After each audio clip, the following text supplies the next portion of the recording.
Hello friends, divine lights association team के UPSC quiz segment में आप सभी का हार्दिक स्वागत है। जी दोस्तों, देखिए होली का त्यौहार आ गया है और होली के त्यौहार में हम आपके लिए यही दुआ करेंगे कि भगवान जो सपोर्ट आपने हमको दिया है ना, उस सपोर्ट का फल आपको जरूर मिले। इतना अच्छा सपोर्ट जितना हमको मिल रहा है वो शायद ही किसी को मिला होगा, ये तो हम दावे के साथ कह सकते हैं। अब चलिए इस सपोर्ट के लिए आपको बहुत बहुत धन्यवाद देते हुए शुरू करते हैं यूपीएससी का ये क्विज सेगमेंट। जी, इससे पहले कि हम शुरू करें, हम आपको बता देते हैं दोस्तों कि ये जो क्विज सेगमेंट है ना, ये काफी बड़ा है।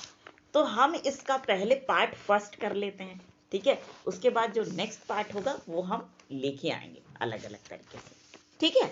चलिए, पहला क्वेश्चन है, विधि के शासन के सिद्धांतों के संबंध में निम्न कथनों पर विचार कीजिए। तो पहला करेक्ट स्टेटमेंट है, विधि का शासन शक्ति के मनमाने उपयोग को सुनिश्चित करता है, अर्थात कानून के उल्लंघन के अलावा किसी भी व्यक्ति को दंडित नहीं किया जा सकता है। दूसरा, विधि के शासन का सिद्धांत संयुक्त राज्य अमेरिका के संविधान से भारतीय संविधान में शामिल किया गया है। नेक्स्ट क्वेश्चन, राज्य के नीति निदेशक तत्वों के संबंध में निम्न कथनों पर विचार कीजिए। तो चलिए अब इसको हम कर लेते हैं, समझ लेते हैं ये क्या है। करेक्ट स्टेटमेंट जो सही है वो हम बता रहे हैं आपको। नंबर 1 करेक्ट स्टेटमेंट, निर्देशक सिद्धांत राज्य के लिए अनुदेशों के साधन की प्रकृति के हैं। निर्देशक सिद्धांत राज्य के लिए अनुदेशों के साधन की प्रकृति के हैं। दूसरा, वे देश में आर्थिक और सामाजिक लोकतंत्र स्थापित करना चाहते हैं। नंबर 3, भारतीय संविधान में प्रदत्त मौलिक अधिकारों के संबंध में कौन से कथन सही हैं? पहला कथन जो सही है, मौलिक अधिकार निरपेक्ष नहीं है लेकिन प्रकृति में अहर्ता प्राप्त है। दूसरा सही स्टेटमेंट, वे राज्य की मनमानी कार्रवाई के विरुद्ध उपलब्ध हैं। नेक्स्ट क्वेश्चन, भारतीय संविधान में प्रदत्त शिक्षा के अधिकार के संबंध में सत्य कथन पर विचार कीजिए। पहला सत्य कथन है, इसे 86वें संविधान संशोधन अधिनियम 2002 द्वारा जोड़ा गया है, जो केवल प्रारंभिक शिक्षा को मौलिक अधिकार बनाता है, न कि उच्च या व्यावसायिक शिक्षा को। दूसरा, यह नागरिकों और विदेशियों दोनों के लिए उपलब्ध है। यानी ये भारत के नागरिकों को भी मिला हुआ है शिक्षा का अधिकार और विदेशियों को भी मिला हुआ है जो भारत में रह रहे हैं, ठीक है।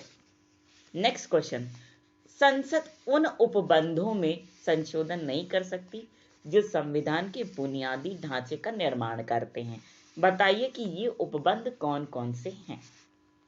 तो बहुत सारे उपबंध हैं। पहला है, मौलिक अधिकारों और निर्देशक सिद्धांतों के बीच सामंजस्य और संतुलन।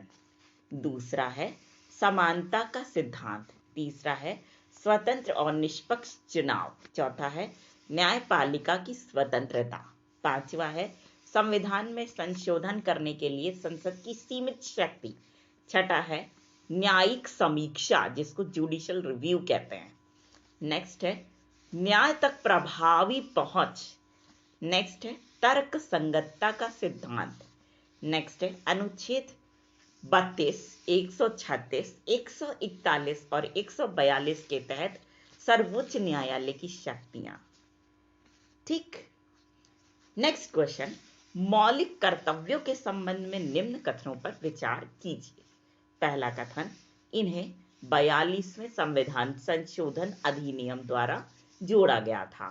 दूसरा सही स्टेटमेंट, वे कानून की संवैधानिक वैधता की जांच और निर्धारण में अदालतों की मदद करते हैं। तो दोस्तों, ये था यूपीएससी क्विज सेगमेंट का पार्ट फर्स्ट, जिसमें हम 6 क्वेश्चंस का सेट आपके लिए लेके आए थे और नेक्स्ट पार्ट हम आपके लिए जल्द लेकर के आएंगे। लेकिन दोस्तों, इससे पहले कि ये सेगमेंट हम खत्म करें, आप सभी से यही कहना चाहेंगे कि जिस तरह से आप हमें सपोर्ट करने के लिए अपना जज्बा और जुनून दिखाते हैं ना, उसी तरीके का जज्बा जो भी करियर ऑप्शन आपको पसंद है उसके लिए आप दिखाइए, है ना। निश्चित रूप से आप कोई ना कोई ऐसा आइडिया खोज लेंगे जिसके बल पे आप सपनों की ऊंची उड़ान भर सकेंगे।